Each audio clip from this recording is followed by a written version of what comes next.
ಹೇಗಿದ್ದೀರಾ? Welcome back to my YouTube channel. ಇವಾಗ ಬೇಸಿಗೆ ಇದೆ ಅಲ್ವಾ, ಮಕ್ಕಳಿಗೆ ಏನಾದರೂ ರೆಸಿಪಿ ಮಾಡಿಕೊಡೋಣ ಅಂತ ಹೇಳಿ ನಾನಿಲ್ಲಿ ಕರ್ಬೂಜ ಹಣ್ಣಂದು ಐಸ್ ಕ್ರೀಮ್ ಮಾಡೋಣ ಅಂತ ಐಸ್ ಕ್ರೀಮ್ ಮಾಡ್ತಾಯಿದ್ದೀನಿ. ಬನ್ನಿ ಹೇಗೆ ಮಾಡೋದಂತ ನೋಡ್ಕೊಂಡು ಬರೋಣ. ಇಲ್ಲಿ ಒಂದು ಪಾತ್ರೆಗೆ ಹಾಲು ಕಾಯೋಕೆ ಇಟ್ಟಿದ್ದೀನಿ. ನಾನು 1/4 ಲೀಟ್ರ್ ಹಾಲು ಹಾಕ್ಕೊಂಡಿದ್ದೀನಿ. ನಿಮಗೆ ಎಷ್ಟು ಕ್ವಾಂಟಿಟಿ ಬೇಕೋ ಅದ್ರ ಮೇಲೆ ಹಾಲು ಜಾಸ್ತಿ ಹಾಕ್ಕೊಳ್ಳಿ. ಇನ್ನೊಂದು ಬೌಲ್ಗೆ ಕಸ್ಟರ್ಡ್ ಪೌಡರ್ನ ಮಿಕ್ಸ್ ಮಾಡ್ಕೋಬೇಕು. ಹಾಗಾಗಿ ಒಂದು ಸ್ವಲ್ಪ ಹಾಲು ಹಾಕ್ಕೊಂಡು ಬೌಲ್ಗೆ ನಾನಿಲ್ಲಿ 1.5 ಸ್ಪೂನ್ ಆಗೋಷ್ಟು ಕಸ್ಟರ್ಡ್ ಪೌಡರ್ನ ತೊಗೊಂಡಿದ್ದೀನಿ. ನಾನಿಲ್ಲಿ ವೆನಿಲಾ ಫ್ಲೇವರ್ ತೊಗೊಂಡಿದ್ದೀನಿ. ಇದು ಟೇಸ್ಟ್ ಚೆನ್ನಾಗಿರುತ್ತೆ, ತಿನ್ನೋಕ್ಕೆ ಚೆನ್ನಾಗಿರುತ್ತೆ ಮಕ್ಕಳಿಗೆ ಅನ್ನೋದಕ್ಕೋಸ್ಕರ ವೆನಿಲಾ ಫ್ಲೇವರ್ ತೊಗೊಂಡಿದ್ದೀನಿ. ನಿಮ್ಗೆ ಯಾವ ಫ್ಲೇವರ್ ಇಷ್ಟ ಆಗುತ್ತೋ ಅದನ್ನು ನೀವು ಯೂಸ್ ಮಾಡ್ಬೋದು. ಇಲ್ಲಿ 1.5 ಸ್ಪೂನ್ ಆಗೋಷ್ಟು ಕಸ್ಟರ್ಡ್ ಪೌಡರ್ನ ಹಾಕಿ ನೀಟಾಗಿ ಮಿಕ್ಸ್ ಮಾಡ್ಕೋಬೇಕು. ಯಾಕೆ ಈ ಥರ ಮಿಕ್ಸ್ ಮಾಡ್ಕೋಬೇಕು ಅಂದರೆ ಕಾಯ್ತಾ ಇರೋ ಹಾಲಿಗೆ ಯಾವಾಗಲೂ ಪೌಡರ್ ಹಾಕೋದ್ರಿಂದ ಅದು ಗಂಟಾಗೋಗುತ್ತೆ ಮತ್ತು ಚೆನ್ನಾಗಿ ಕೂಡ ಇರೋದಿಲ್ಲ, ನೀಟಾಗಿ ಮಿಕ್ಸ್ ಕೂಡ ಆಗೋಲ್ಲ. ಈ ಥರ ಹಾಕೋದ್ರಿಂದ ನೀಟಾಗಿ ಮಿಕ್ಸ್ ಆಗುತ್ತೆ ಮತ್ತು ಟೇಸ್ಟ್ ಕೂಡ ಚೆನ್ನಾಗಿರುತ್ತೆ. ಕಾಯ್ತಾ ಇರೋ ಹಾಲಿಗೆ 2 ಸ್ಪೂನ್ ಸಕ್ಕರೆ ಹಾಕಿ ಲೋ ಫ್ಲೇಮಲ್ಲೇ ಹಾಲು ಕಾಯೋಕೆ ಇಡಬೇಕು.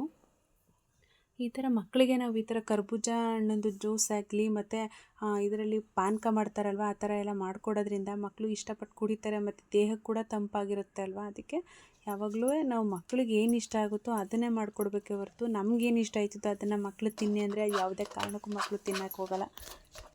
ಹಾಲು ಕಾದಿತ್ತಲ್ವ, ಕಾದಿರೋ ಹಾಲಿಗೆ ಇಲ್ಲಿ ನಾವು ಮಿಕ್ಸ್ ಮಾಡ್ಕೊಂಡಿದ್ವಲ್ಲ ಕಸ್ಟರ್ಡ್ ಪೌಡರ್ದು, ಆ ಹಾಲನ್ನ ಕೂಡ ಹಾಕಿ ನೀಟಾಗಿ ಮಿಕ್ಸ್ ಮಾಡ್ಕೋಬೇಕು. ಇಲ್ಲಿ ಯಾವಾಗಲೂ ಸ್ಟವ್ವು ಲೋ ಫ್ಲೇಮಲ್ಲೇ ಇರಬೇಕು.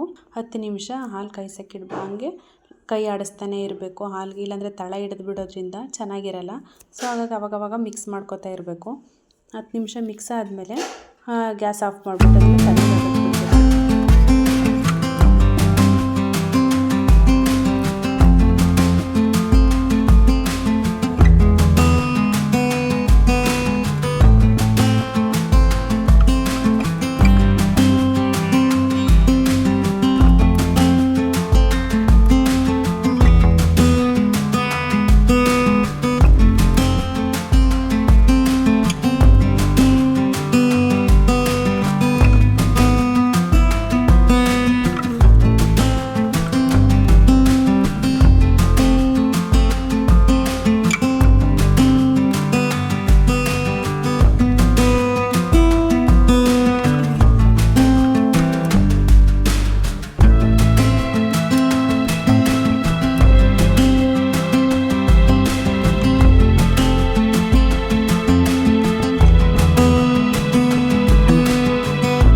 ನೋಡಿದ್ರಲ್ಲ ಯಾವ ಥರ ಮಿಕ್ಸಿ ಮಾಡ್ಕೋಬೇಕು ಅಂತ.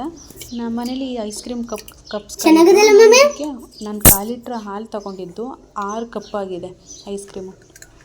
ಹಾಗೆ ನಿಮಗೆ ಎಷ್ಟು ಕ್ವಾಂಟಿಟಿ ಬೇಕೋ ಅಷ್ಟು ಕ್ವಾಂಟಿಟಿಲಿ ಹಾಲು ತಗೊಂಡ್ರೆ ಅಷ್ಟು ಐಸ್ ಕ್ರೀಮ್ ಆಗುತ್ತೆ. ಇದನ್ನು ಒಂದು ಸತಿ ಟ್ರೈ ಮಾಡಿ, ನಿಮ್ಮ ಮಕ್ಕಳಿಗೆ ಮಾಡಿಕೊಡಿ, ತುಂಬ ಇಷ್ಟಪಡ್ತಾರೆ. ನಿಮ್ಮ ಮನೇಲಿ ಎಲ್ಲರೂ ಇಷ್ಟಪಡ್ತಾರೆ.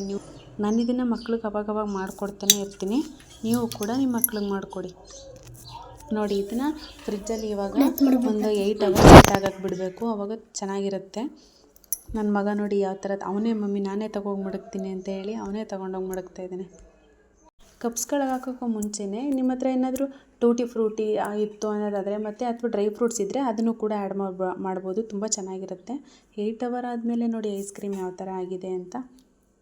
ನೋಡಿದ್ರಲ್ಲ, ಮನೇಲಿರೋ ಇಂಗ್ರೀಡಿಯೆಂಟ್ಸ್ನ ಬಳಸಿ ನಾವು ಯಾವ ಥರ ಐಸ್ ಕ್ರೀಮ್ ಮಾಡ್ಬೋದು ಅಂತ.